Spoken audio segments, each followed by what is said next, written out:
Have you ever wondered why two YouTube channels providing the exact same information can have vastly different results? Well, the secret lies in presentation, not that kind of presentation. In today's video, we'll be going over the secret to translating any idea into a clickable video, a mind-reading hack to truly understand your audience, and why this sets up a clear path to expand your business with your channel. So how is it that two people saying the exact same thing can have such different outcomes? Well, it comes down to this beautiful Van Gogh painting that we are looking at right here. This is the value that you're providing to your audience. Unfortunately, this painting is about to go for a bit of a rough makeover. This here is what most creators are doing to their videos. Even though the masterpiece is still there, it's really hard for people to even approach, never mind appreciate. What I'm really getting at here is the difference between clickable and unclickable videos, but it has everything to do with the psychology behind the click. Pay really close attention to this next example and take note of what pulls you in more. The but and therefore principle in storytelling versus the secret to telling stories people can't walk away from. What I've just demonstrated to you is the difference between packaging a video with a problem versus packaging a video with a solution. The problem in this example that the audience is suffering from is the fact that they find it difficult to tell good stories.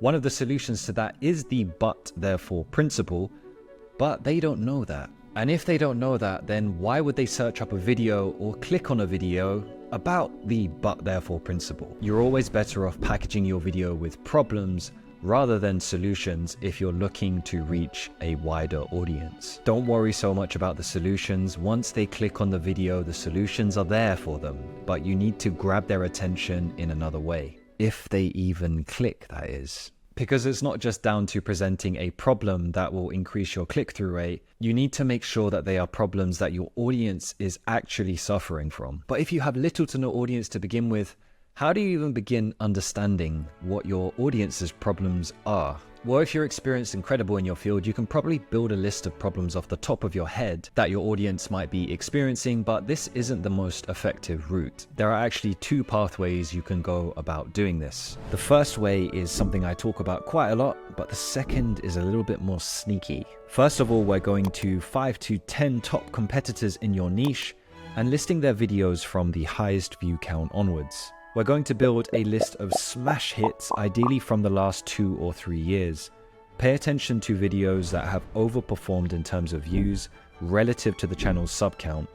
These videos are called outliers. Once you've built a list of say around 30 to 40 videos, start identifying repeating keywords, phrases, topics, and anything else to start understanding what your target audience is actually watching. Identifying these common factors will give you great data on what you should actually be making when it comes to your content. And if you've been collecting loads of outlier videos, whether it be from your niche or other niches, you'll have loads of successful kind of title formats, video formats, and packaging to steal and use for your own content. But if you're still lost on this whole outlier thing, I do have a newsletter where I break down one outlier every single week, giving you winning title formats, video formats, ideas, and so on that you can use as a foundation to build on top of for your own content. So sign up unless you want the rest of my subscribers to get them first. Now for the sneaky stage. For this stage, I want you to imagine that Apple came out and said, hey guys, for our next product, we're not releasing a new iPhone.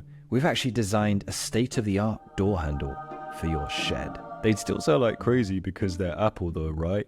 Shut up, that's not the point I'm trying to make here. What I'm saying is there isn't a huge market for custom shed door handles, but it certainly wouldn't make sense for Apple to ditch the iPhone for them. So how does one find their own iPhone and not look silly trying to sell custom shed door handles? Well, the sneaky tactic we're going to use involves following the money. And by following the money, I mean you're going to go to your top competitors' websites, you're going to break down exactly what they're selling on those websites, ideally if you can get the data of their top selling products, and see if that data matches what you've been studying earlier when it comes to the common factors I was talking about. In most cases, when it comes to studying the problems, which is what we were doing earlier when looking at all of those videos, you'll actually find that the same creators are selling the solutions as products or services to those problems. So videos presenting the problems and then they're selling the solutions to those problems. So all of this data that you're collecting, whether it be on the website or through video research, is not only telling you what content to make, but is also showing you the potential products or services you need to be building for the future. As for the creators who are selling some kind of a service, or maybe you land on kind of a sales funneling page, there's actually so much information on there that you can use.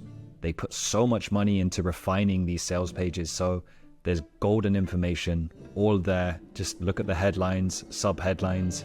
You'll get problem after problem after problem after problem. But let's say you do all of this research and you put out a video, you've got the packaging right, you've got the idea right, and it just disappears into the viewless void. Well, it's probably because your storytelling sucks, so you might want to click here to learn how to actually present information in an interesting way that your audience will engage with.